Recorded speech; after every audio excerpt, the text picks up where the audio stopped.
it. John! Where is he? Shit! Where is he?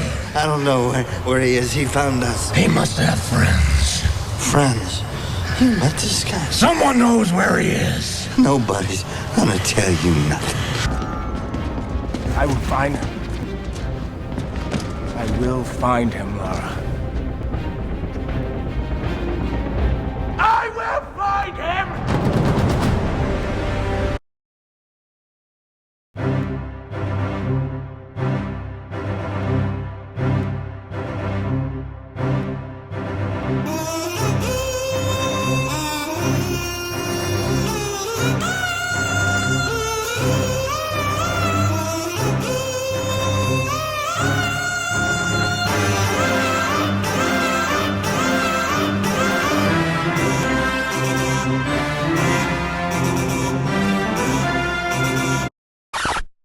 That's wrong. They were wrong.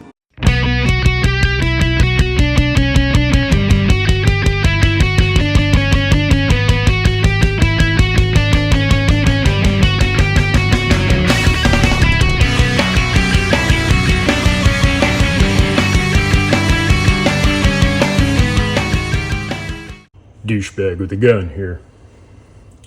So I went on a bender a few months ago, and in the process of trying to find my favorite Land of the Lost slee stack porn. Easy. Dad, be careful. Easy, Dad. Be careful. I was right. This is the key to us getting out of here. Not so much a key as a divining rod. I somehow stumbled across an ad for the Reptilia RECC Carbine stock. Guess autocorrect didn't like my drunken spelling of reptiles. Anyway, what should have been a glorious evening of me doing my best Chaka impression.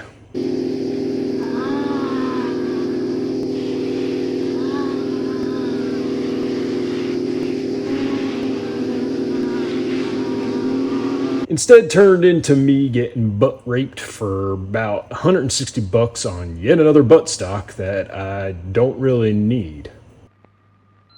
It wasn't especially large, but it felt hard, extremely hard.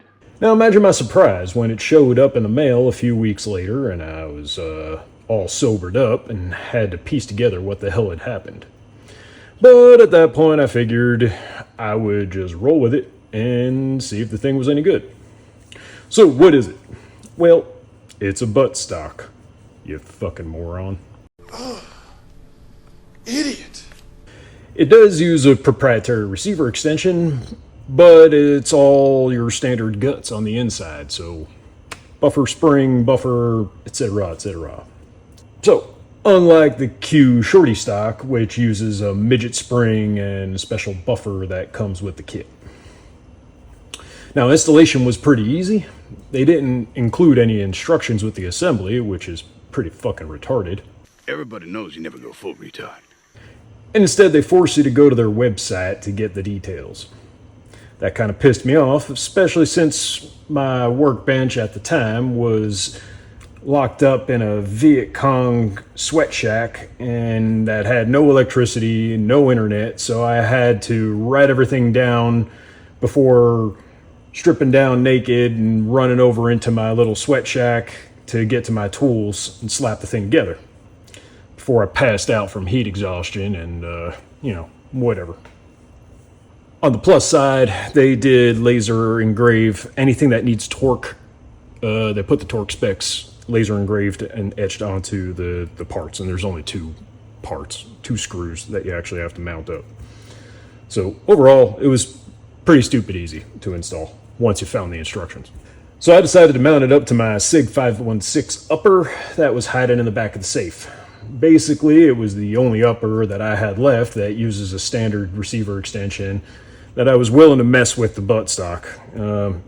I've had some bad experiences, as any of my longer-term viewers might remember, playing around with various stupid little minimalist stocks and whatnot and making my guns not work. So anything that I actually rely upon for anything more than just putzing around at a range, I want to know it's going to go bang when I need it to go bang. That said, surprisingly, this thing is pretty effing reliable so far. Now, the website says the thing only weighs about 12 ounces, and it is stupid lightweight. The big selling point, according to Reptilia, is that it maintains the cheek weld throughout the entirety of the length of pull. So for all you bearded operators that are out there worried about getting your well-oiled, tender little facial hair stuck in some plastic, this is the butt for you. Don't be a girly man. Operation is easy. See if I can get it all in frame. Probably can't. So we're not here to talk about the barrel anyway. Got one little thumb switch here, and there are, I believe, 4 positions. Does include a QD cup for your sling mount, and this is not the rotational type, and it can be flipped onto either side of the stock. So it is, in some ways, ambidextrous. Ambidextrous. But not really, because you can only have it on one side at a time. So like I said, this is not the anti-rotation sling cup, which I actually kind of prefer because it just makes getting the gun on and off your person a little bit easier without this locking out and the sling getting all tangled up on you and shit. Now, I'll do all y'all lazy bitches a favor, and I'm just going to roll in here the web page for the buttstock, which will have a little bit more of the features and the actual length of pull and all that other stuff. But, you know, for simplicity's sake, fully extended, the thing is about almost 10.5 inches. And then fully collapsed, about 8, just shy of 8 inches. And overall, it does feel pretty solid. There isn't much wobble or play at all. Now, on the web page and throughout all the little propaganda videos that they offer, they basically say over and over again, this is not designed to be used for mortaring out any stuck shell casings or something that you might have.